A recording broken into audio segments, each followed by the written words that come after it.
Malam Bapak Ibu Saudara yang terkasih, yang belum kenal saya Jeffrey Lee. Saya melayani di Gereja Kristen Baptis Jakarta Kelapa Gading. Thank you untuk Muse, juga rekan-rekan majelis ya. Salam dari jemaat, rekan-rekan rohaniwan dan majelis gereja tempat saya melayani buat Bapak Ibu semua sekalian di tempat ini. Nah, Saudara, saya akan sharing hari ini temanya Growing in Relationship with God. Dan malam hari ini saya akan secara khusus membahas tentang doa. Bagaimana kita bisa mengalami pertumbuhan dalam relasi kita dengan Tuhan dan semuanya itu nggak lepas dari yang namanya doa. Tapi apa itu doa? Kita akan sama-sama nanti lihat melalui teks yang akan kita baca dan renungkan sama-sama ya. Kita akan baca dari Lukas 6 ayat 12 sampai ayat yang ke-6. Saya ada tampilkan di depan, kalau saudara bisa baca. Kita akan membaca berbareng-bareng ya. Teks yang ada di depan ini perlahan-lahan, atau Bapak Saudara kalau nggak mau baca, saya akan baca pelan-pelan buat Bapak Saudara sekalian ya. Lukas pasal 6 ayat 12 sampai dengan ayat yang ke-16, demikian firman Tuhan. Pada waktu itu, pergilah Yesus ke bukit untuk berdoa. Dan semalam-malaman ia berdoa kepada Allah. Ketika hari siang, ia memanggil murid-muridnya kepadanya. Lalu memilih dari antara mereka 12 orang yang disebutnya rasul. Simon yang juga diberi nama Petrus dan Andreas serta Simon, saudara Simon, Yakobus dan Yohanes, Filipus dan Bartolomeus, Matius dan Thomas, Yakobus anak Alfeus dan Simon yang disebut orang Zelot. Yudas anak Yakobus dan Yudas Iskariot yang kemudian menjadi pengkhianat. Saudara, berapa waktu yang lalu, saudara mungkin tak ada yang tahu ya, yang masih muda mungkin tahu. Kalau saya tanya ini simbol apa, ada yang tahu?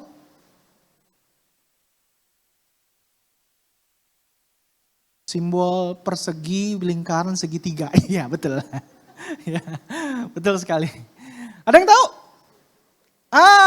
Berarti nonton. Ayo nonton ini? Enggak, ya. Squid Game. Ini film Korea yang waktu pertama muncul sekali beberapa tahun yang lalu itu booming sekali. Banyak orang nonton film ini. Lalu kemudian tahun lalu dia buat yang sequel yang keduanya, episode yang keduanya, Squid Game, ya. Game cumi-cumi, ya, permainan cumi-cumi. Di dalam Squid Game, kalau Bapak Saudara perhatikan di layar gambar ini, jadi Squid Game gitu kisahnya adalah cerita tentang orang-orang yang diundang untuk pergi ke suatu pulau dan mereka tidak tahu pulau itu ada di mana keberadaannya, dan di sana mereka diundang untuk main. Ya, permainannya sederhana, permainan anak-anak zaman dulu, tapi kalau mereka tereliminasi itu artinya mereka mati. Ya, pemenang paling utama nanti akan dapat hadiah yang duitnya itu banyak sekali. 45,6 billion won. Wah, jadi orang kaya banget dia. Ya. Nah, bagaimana supaya bisa ikut acara itu, permainan itu? Nggak bisa, saudara. Saudara bisa ikut acara itu. Mereka orang yang ikut acara itu cuman bisa ikut acara itu kalau mereka diundang. Ya. Dan mereka itu akan dapat undangan. Nah, siapa yang dapat undangan? Yang dapat undangan adalah orang-orang yang memang udah dipilih. Udah diriset. Udah dicari tahu hidupnya kayak apa orang ini. Sehingga waktu ditawarkan undangan itu pasti mau ikut main. Ya. Jadi orang-orang yang dapat undangan permainan Squid Game ini adalah mereka yang hidupnya udah desperate. Udah gak ada harapan. Mereka yang punya hutang, mereka yang jadi buronan, mereka yang dikejar-kejar oleh orang untuk kemudian hidupnya diambil. Sudah gak punya pilihan hidup lagi. Sehingga bagi mereka kalau ikut Squid Game, maka mereka punya pengharapan hidup kalau mereka menang. Sehingga nyawa pun taruhannya mereka mau. Ya. Nah, yang menjadi poin saya, yang menarik buat saya adalah begini. Setiap orang yang sudah terpilih untuk permainan ini, itu ternyata sudah diteliti. Sudah diriset sedetil mungkin hidupnya. Semua data mereka dikumpulkan. Artinya mereka dipilih dengan sebuah pertimbangan yang sangat ketat sekali. Karena orang yang mengadakan permainan ini ingin memastikan Ya, bahwa hidup orang yang diundang itu memang sudah hilang harapan. Sehingga mereka dengan sukarela akan ikut permainan itu karena mereka pikir ini adalah satu-satunya pengharapan. Sehingga mati pun mereka nggak apa-apa. Nah, Bapak Saudara, dalam teks yang kita baca tadi, kita melihat Yesus memilih murid-muridnya untuk masuk dalam pelayanan yang Tuhan juga mau mereka ikut mengambil bagian di dalamnya. Ya, Yesus memilih dengan sangat seksama sekali, dan pemilihan yang Yesus kerjakan itu berbeda sekali dengan pemilihan yang dikerjakan oleh para rabi Yahudi. Dalam konteks Yahudi, saudara, siapa yang menjadi guru, maka murid yang pilih biasanya. Jadi ada banyak rabi Yahudi, murid itu akan lihat mana mereka tertarik kepada rabi yang mana. Karena setiap rabi mungkin punya kekhususan masing-masing. Tapi Yesus enggak. Yesus itu tidak membiarkan orang untuk memilih dia. Tapi dia mau memilih. Dan catatan tentang bagaimana Yesus memilih itu dicatat di dalam teks yang tadi kita baca. Nah, bagaimana Yesus menentukan pilihannya? Saudara, teks yang kita baca tadi di ayat 12, ayat 13. Dikatakan bahwa Yesus berdoa semalam-malaman. Ia memanggil murid-muridnya, lalu memilih dari antara mereka 12 orang yang disebut oleh Rasul setelah Yesus berdoa semalam-malaman. Saudara, catatan Lukas ini menunjukkan kepada kita bahwa ternyata murid itu tidak hanya 12 loh ya. Tadi kita baca ya, bahwa dia memanggil murid-muridnya lalu memilih dari antara mereka berapa? 12. Artinya Yesus punya murid gak cuma 12. Kalau Bapak Saudara teliti membaca, khususnya dalam 1 Korintus 15, Paulus menjelaskan ada 500 orang murid Yesus. Dan Yesus hanya memilih yang 12 ini untuk memang secara spesifik menemani mereka dalam perjalanan. Orang-orang yang akan dekat sekali dengan Yesus. Ya, dan ketika Yesus ingin memilih dari antara semua murid yang mengikut dia, yang 12 ini, bagaimana Yesus mengambil keputusan? Yesus berdoa semalam-malaman. Saudara kalau baca di dalam Injil, saudara hanya akan menemukan bahwa 2 kali Yesus berdoa semalam-malaman. Yang pertama di dalam ketika Yesus memilih 12 murid, tetapi yang kedua ketika Yesus itu hendak ditangkap menuju salib waktu dia berdoa di Taman Getsemani. Dan itu pun gak semalam-malaman. Karena belum pagi, belum subuh, Yesus sudah ditangkap. Ya. Jadi bagi saya, satu-satunya teks yang berbicara tentang bagaimana Yesus berdoa semalam-malaman, ternyata hanya dicatat 1 kali. Saudara mungkin Yesus banyak kali berdoa semalam-malaman ya dalam kehidupannya, selama pelayanannya. Tapi dalam catatan Injil, Yesus berdoa semalam-malaman hanya dicatat 1 kali, yaitu ketika memilih 12 murid. Dan saya mau pakai bagaimana Yesus memilih murid dengan cara berdoa semalam-malaman itu untuk memahami apa arti doa yang juga kita bisa terapkan dalam kehidupan kita hari ini. Saudara, yang pertama yang saya pengen sharing adalah begini. Saya menggambarkan doa itu sebagai relationship, sebagai relasi hubungan dengan Tuhan. Dan poin pertama yang saya ingin sampaikan adalah prayer is about wasting time with God. Doa itu bicara tentang kita memang mengeluarkan waktu kita. Bahkan mungkin membuang waktu kita dengan Tuhan. Saudara, istilah wasting time itu sesuatu yang mungkin terkesan sangat negatif. Seperti we do nothing. Seperti kita merasa tidak ada faedah apa-apa. Tapi itulah doa. Doa adalah tempat di mana kita itu memang meluangkan waktu kita sama Tuhan. Mengeluarkan waktu kita sama Tuhan. Saudara, ayat yang kita baca tadi kan bilang gini, dalam bahasa Inggris bilang gini. Jesus went out to the mountainside to pray and spend the night. Spend the night praying to God. Yesus itu berdoa. Dan dikatakan doa itu adalah to pray, saudara ya. To pray untuk berdoa. Doa itu apa jadi? Spend time with God. Spend the night with God. Ya. Jadi ketika Yesus berdoa, Lukas menggambarkan dia sedang memberikan waktunya untuk Tuhan. Dia sedang memberikan waktunya sama Tuhan. Dan catatannya adalah semalam-malaman. Yesus ngobrol sama Tuhan, Yesus dengerin Tuhan, Yesus berelasi sama Tuhan. Saudara, pertanyaan saya kemudian pikir begini, ngapain Yesus berdoa semalam-malaman? Ngomong terus-terusan? Kayak tadi kita doakan ngomong terus ya. Saudara, apakah itu yang dia lakukan?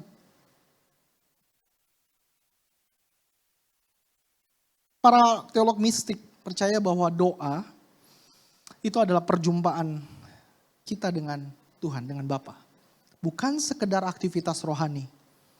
Maka saya percaya bagi Yesus, doa adalah cara menyelaraskan dirinya dengan Bapa. Doa tidak hanya melibatkan kata-kata, tapi juga merupakan sebuah hubungan yang mendalam, yang penuh dengan keheningan, penuh dengan kepercayaan, penuh dengan kepercayaan kepada Bapa. Saya pikir nggak mungkin Yesus ngomong terus malam-malaman waktu dia berdoa sama Tuhan. Saudara, ada momen mungkin dia silent. Dia hanya mau luangkan waktu dia sama Tuhan. Saudara, ada satu penulis namanya Henry Nouwen, dia bilang gini, prayer is being unbusy with God.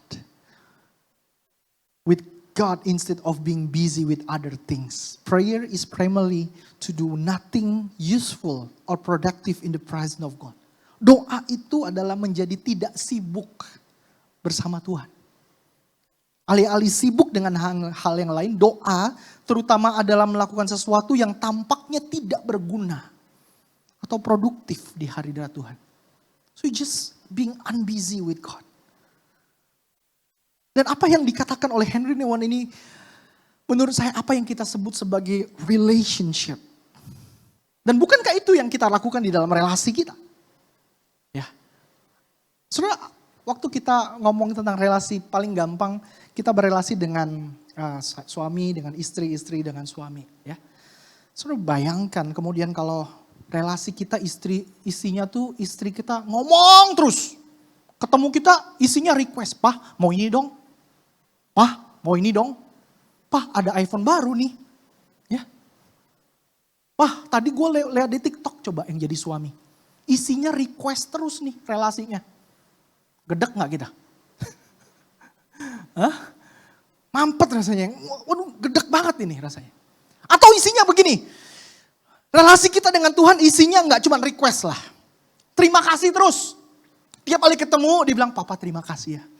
Udah jadi papa yang baik." Ya. Nanti ketemu lagi siang. Ketemu, "Bapak terima kasih ya." Malam lagi ketemu. Pokoknya setiap ketemu isinya terima kasih. Saya nggak bilang nggak boleh, nggak usah terima kasih nggak ya. Tapi bayangkan kalau isinya terima kasih terus. Lama-lama kita mikir, ini ngapain sih terima kasih terus? Sudah ngerti maksud saya ya? Ya. Atau isinya muji terus, ya. Suami ke istri lah ya sekarang nanti. Dipuji, Bu, ibu-ibu kalau dipuji suami suka nggak Bu? Seneng nggak? Semua seneng nggak kalau musuh puji? Senang pasti ya. Setiap ketemu tapi dipuji, "Mah kamu kok makin cantik ya." Seneng tuh. Waktu pertama kali ngomong gitu seneng gak? Berbunga-bunga rasanya. Ya. Tapi belum lama 5 menit lagi dia bilang, "Mah kok kamu kayak artis itu ya Mah?" Dipuji terus. Sudah isinya pujian terus. Lama-lama jadi istri gimana? Pujian itu gimana rasanya? Ngapain sih puji gua terus? Risih deh. Sudah ngerti maksudnya?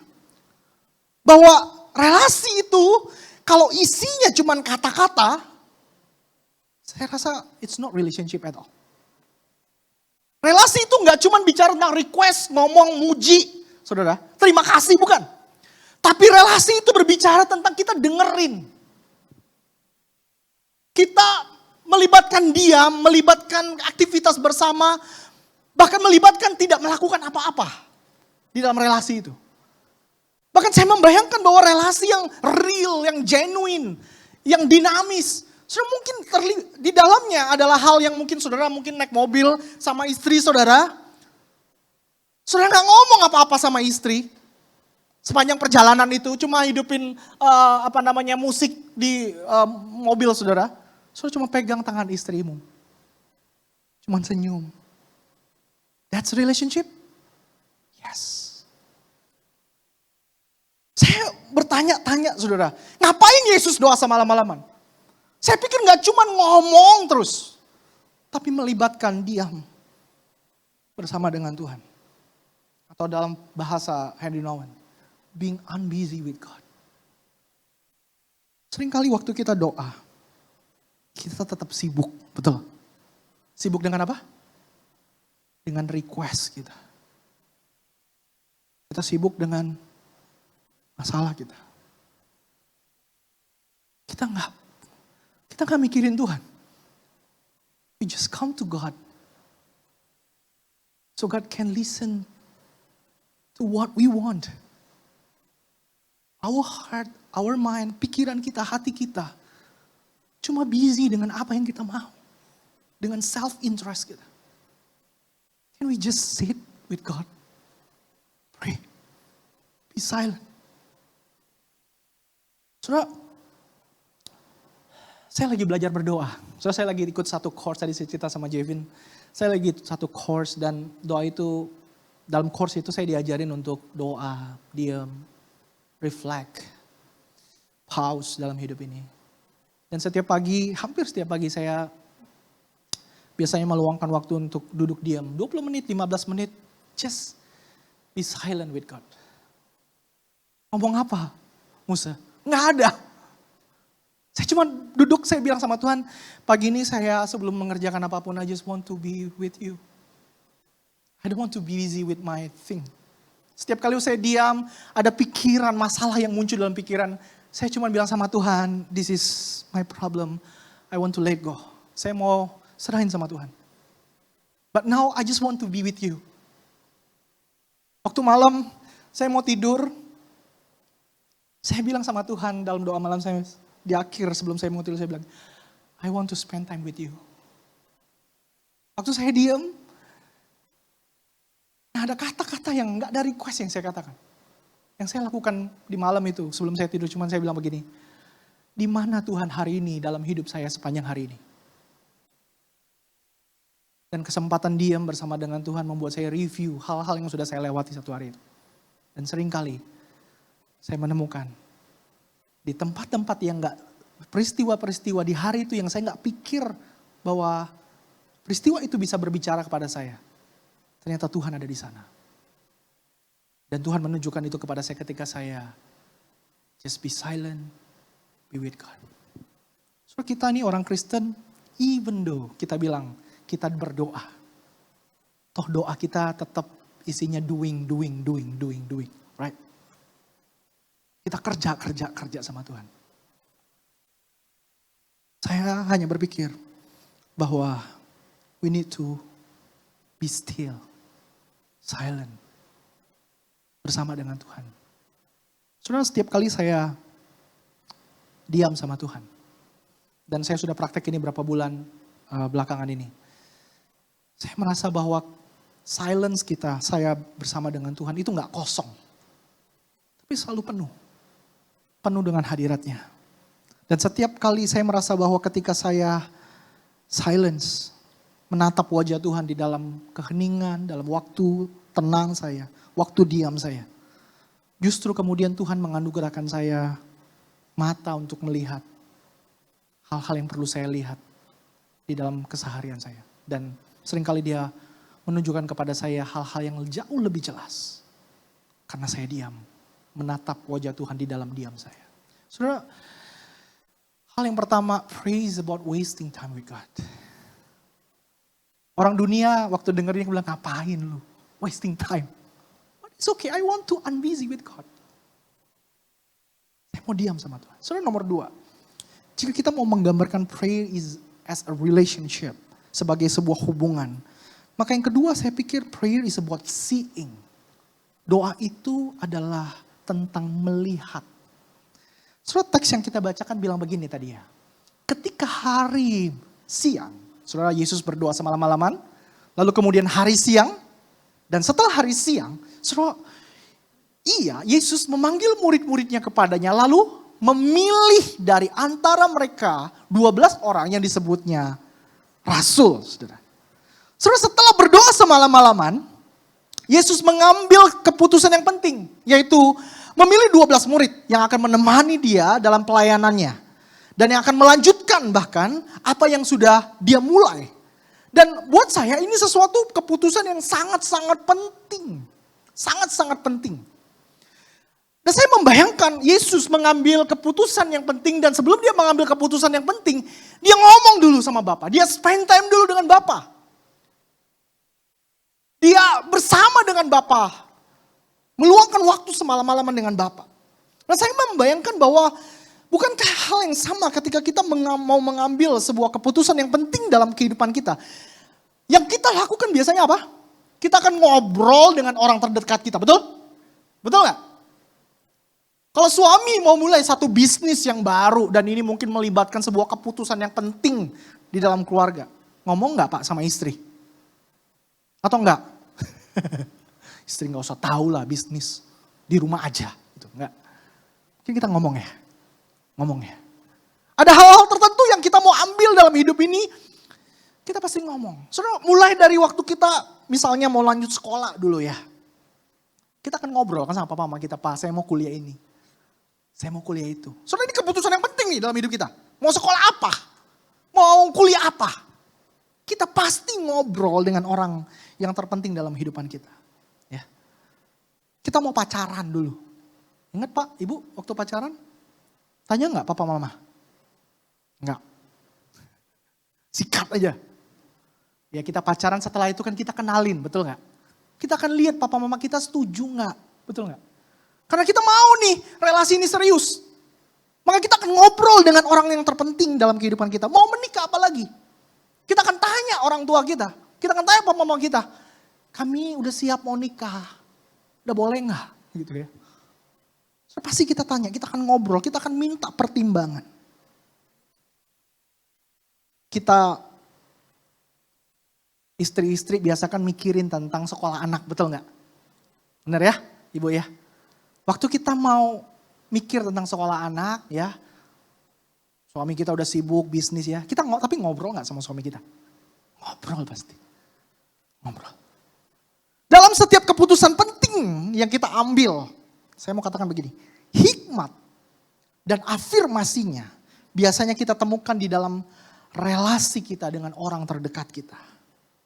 Nah Yesus tahu betul bahwa memilih 12 murid ini, 12 rasul ini adalah sesuatu keputusan yang sangat penting. Itulah sebabnya saudara, Lukas mencatat bahwa ini satu-satunya teks di mana Yesus berdoa semalam-malaman dengan Bapa. Hanya teks ini yang mencatat Yesus spend time sepanjang malam dengan Bapa. Kenapa? Saudara, ini penentu arah kekristenan. Pemilihan 12 murid is very important. Bahkan sampai dengan hari ini kita merasakan bahwa keputusan yang Yesus ambil 2000 tahun yang lalu, spend time semalaman dengan Bapa, hari ini efeknya masih kita rasakan. Yesus tahu betul bahwa keputusan ini penting. Dan Yesus berdoa semalaman. Dan ketika Yesus berdoa, ini yang terjadi. Yesus dapat melihat dan memilih. Tadi saya tanya ya, what is prayer? Apa itu doa buat kita? Seringkali saudara, kita terjebak ke dalam hal yang pertama ini. Ini ya, doa itu bukanlah salah satu dari 10.000 hal. Seringkali kita memperlakukan doa sebagai apa? Satu dari 1.000 hal yang lain kita lakukan. Maka doa membuat kita menjadikan doa itu hanya jadi aktivitas rohani. Salah satu kegiatan rohani yang kita lakukan. Atau salah satu kegiatan yang kita lakukan dalam kehidupan kita. Di samping masak, tidur, shopping. Ya. Tapi bagian yang kedua, buat saya this is very important. Doa sebenarnya bukanlah satu dari 10.000 hal yang lain. Tapi doa adalah cara kita melihat 10.000 hal itu. Dalam doa, kita melihat segala sesuatu dalam terang yang baru. So doa itu adalah lensa yang kita pakai untuk melihat semuanya. It's not about one activity from the other activity. Enggak. So itu kayak lensa nih. Kalau saya buka, saya nggak bisa kelihatan cantiknya AI seperti apa, blur AI. Tapi waktu saya pakai Piao Liang.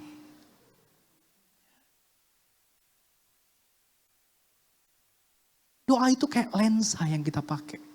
Buat hidup kita melihat yang lain jelas. Tapi itu gak mungkin terjadi kalau isi doa kita cuman sibuk dengan our request. Cuma isinya dengan tentang permintaan kita. Doa adalah cara untuk kita melihat dengan jelas kehidupan kita. Dan itu hanya terjadi kalau kita spend time with God. Saudara, saya nggak bilang doa yang penuh dengan kata-kata nggak boleh. No. Ya. Tapi yang saya mau katakan, adakah kita memiliki sebuah doa, di mana doa itu adalah sebuah tempat di mana kita bersama dengan Tuhan dalam diam. Dan cuma mau mendengarkan isi hati Tuhan buat kita. Just be quiet, be with God. Saudara, ini yang kedua ya. Bahwa doa itu adalah, it's about seeing. Membuat kita semakin bisa melihat segala sesuatu yang Tuhan hadirkan dalam kehidupan kita. Saudara, harusnya orang yang berdoa itu, saya mau katakan begini. Harusnya dia semakin bisa melihat bahwa suami dan istrinya adalah pemberian yang luar biasa dalam hidupnya. Harusnya.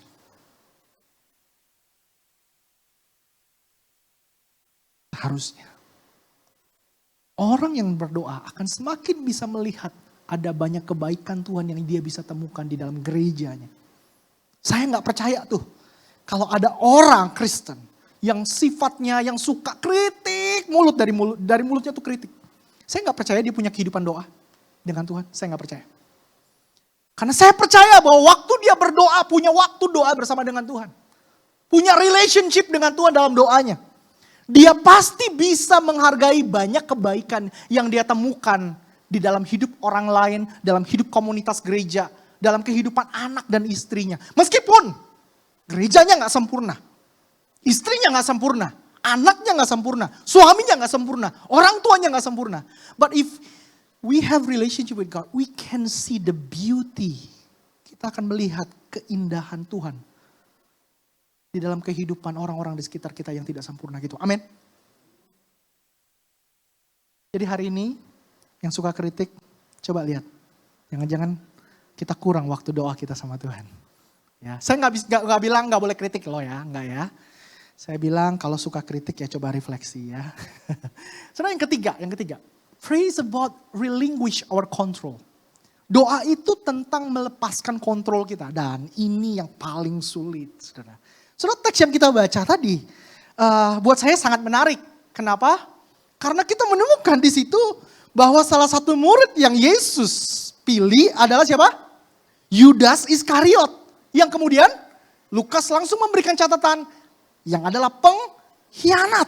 Yang mengkhianati, yang menjual Yesus. Pertanyaan saya begini, loh kan udah doa semalam-malaman.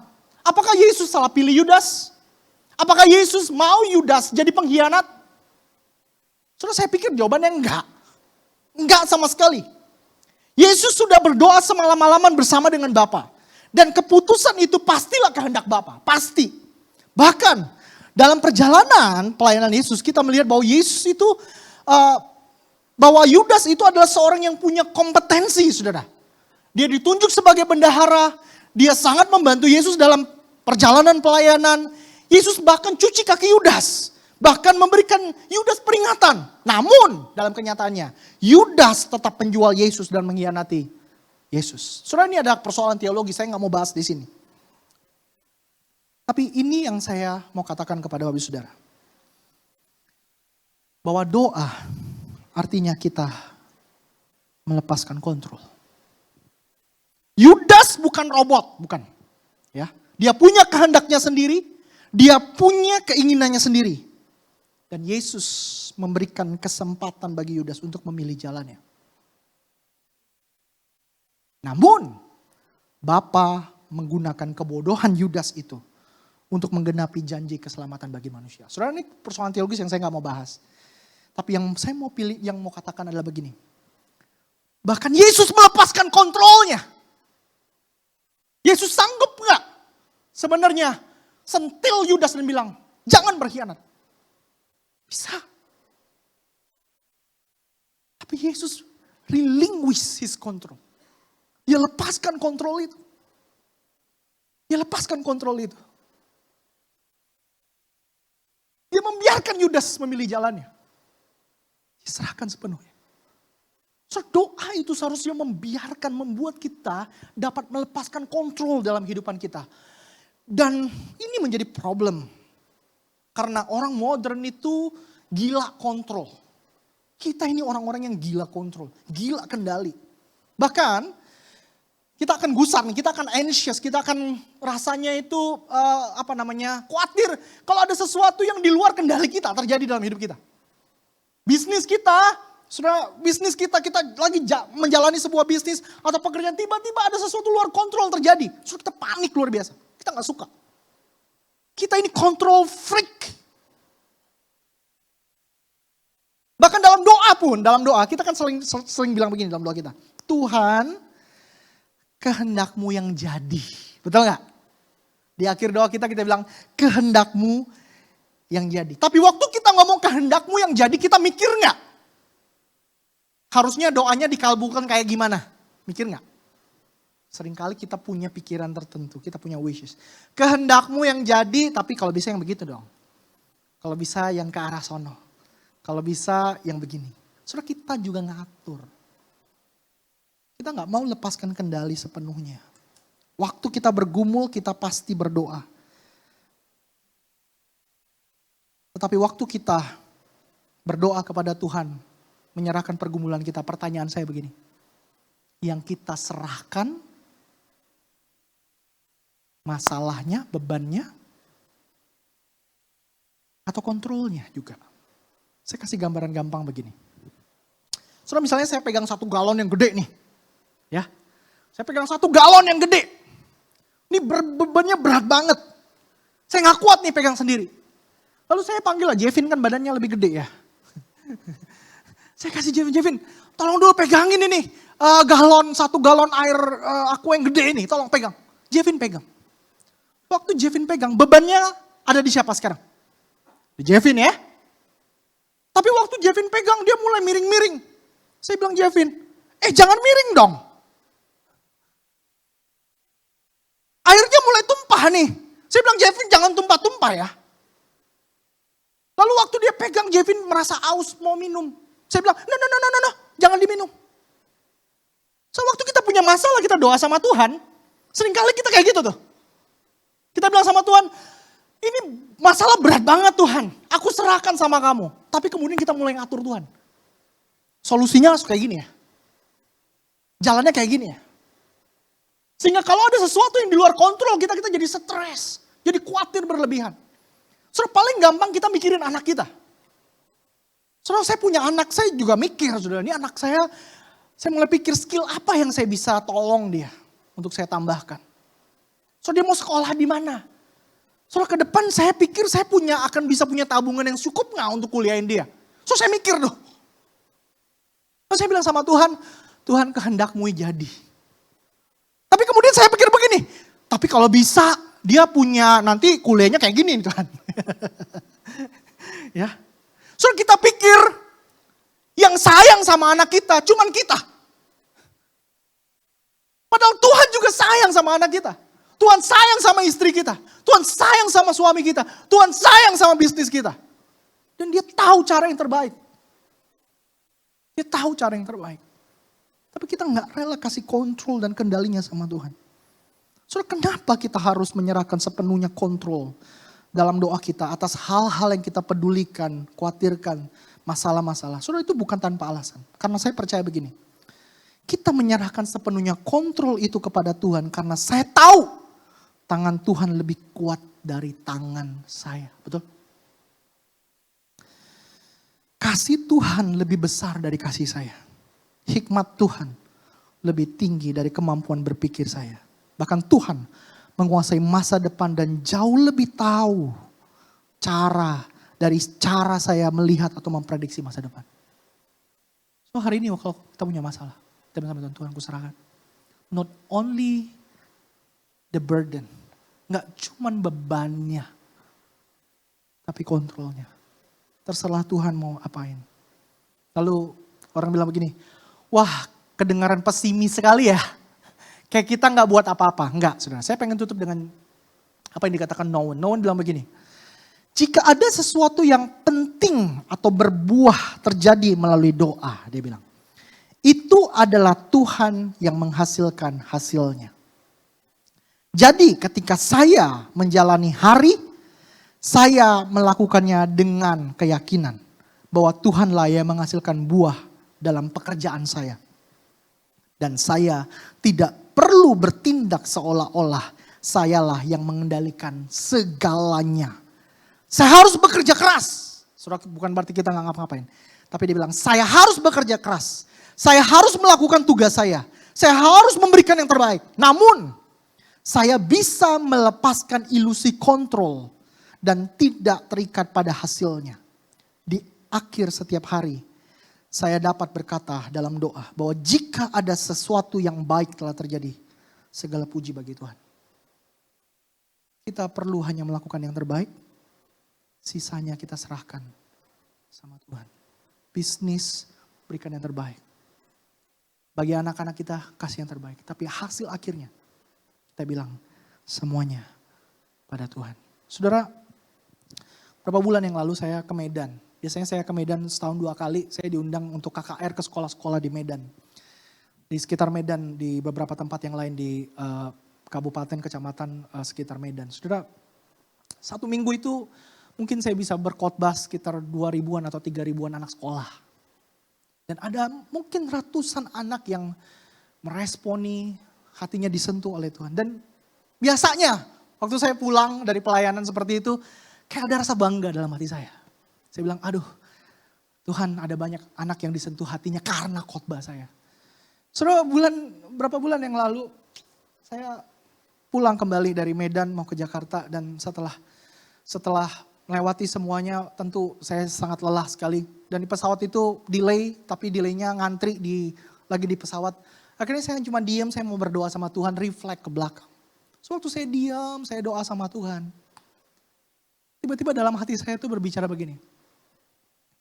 Bukan rasa bangga yang muncul dalam hati saya, bukan.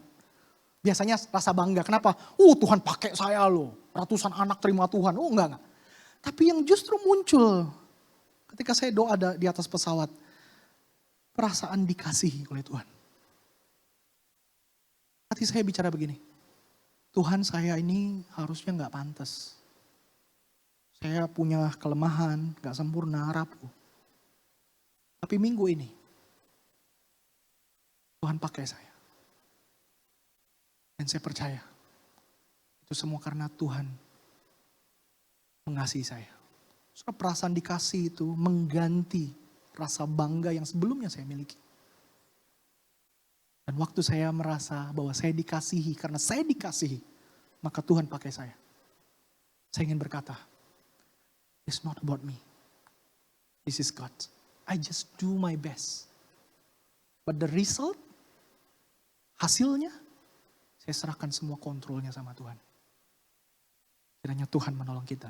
Mari kita tundukkan kepala kita berdoa. Bapak Ibu, izinkan saya sebentar aja kita duduk tenang di hadapan Tuhan.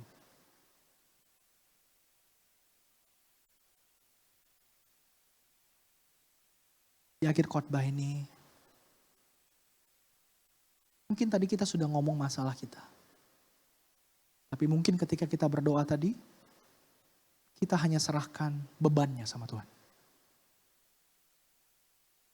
Di akhir khotbah saya, renungan yang saya sampaikan. Mau gak kita malam hari ini bilang sama Tuhan begini? Saya khawatir tentang istri saya. Saya khawatir tentang suami. Saya khawatir tentang masa depan anak-anak saya. Saya khawatir tentang bisnis, pekerjaan saya. Saya khawatir tentang mama saya yang sakit. Di malam hari ini, saya mau menyerahkan semua masalah dan kekhawatiran saya sama Tuhan. Tapi enggak cuman bebannya. tapi juga kontrolnya. Apapun yang Tuhan ingin kerjakan untuk kehidupan rumah tangga, bisnis, pekerjaan, kehidupan orang tua, anak-anak, suami istri, Tuhan yang kontrol. Aku serahkan kontrolnya sama Tuhan. Just take moment with God. And be silent with God.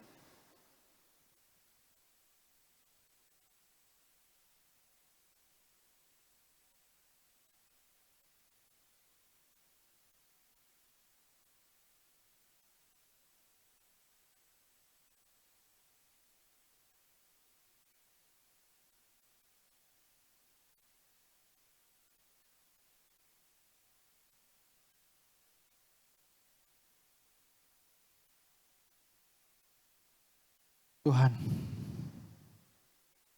terima kasih karena Engkau mau berelasi dengan kami.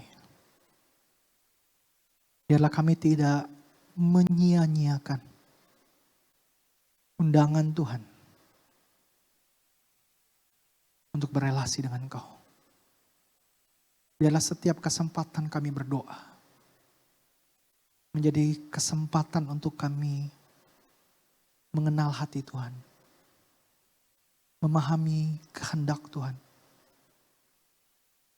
Sehingga ketika kami punya relasi yang penuh cinta dengan Tuhan dalam doa kami, maka kami percaya mata kami akan semakin jelas melihat kehidupan yang kami jalani. Terima kasih Tuhan.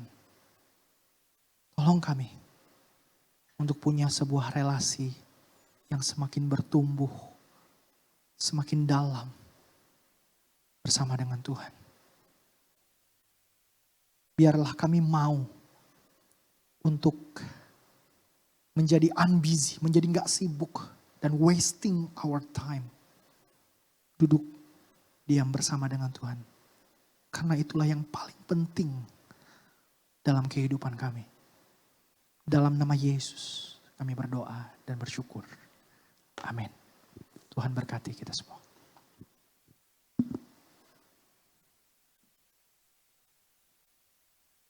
Puji Tuhan, mari kita berikan tepuk tangan untuk Pendeta Jeffrey Lee yang malam hari ini mengingatkan kita kembali untuk menikmati Tuhan ya. Nikmati Tuhan dalam setiap kehidupanmu dan melihat semua hal ya di dalam kacamata doa. Karena itu adalah peluang anugerah yang Tuhan berikan buat kita sehingga kita bisa semakin mengenal Dia, semakin tahu apa maksudnya dan semakin tahu apa yang terjadi ya. Orang-orang di sekitar kita, gereja kita dan semuanya Tuhan ada di sana dan menyertai dan memberkati kita. Amin. Terima kasih ya Pendeta Jeffrey yang sudah luar biasa memberkati kita malam hari ini. Dan seluruh tim pelayan yang sudah hadir di depan ini melayani sebagai WL dan singer. Kita berikan tepuk tangan. Pemain musik, audio visual multimedia dan kita semua yang hadir. Luar biasa. Jemaat GKJ Sin City semakin semangat berdoa ya. Biarlah kiranya kita mulai melebar sayap kanan dan ke kiri. Sehingga setiap NWJ semakin banyak orang yang menikmati Tuhan.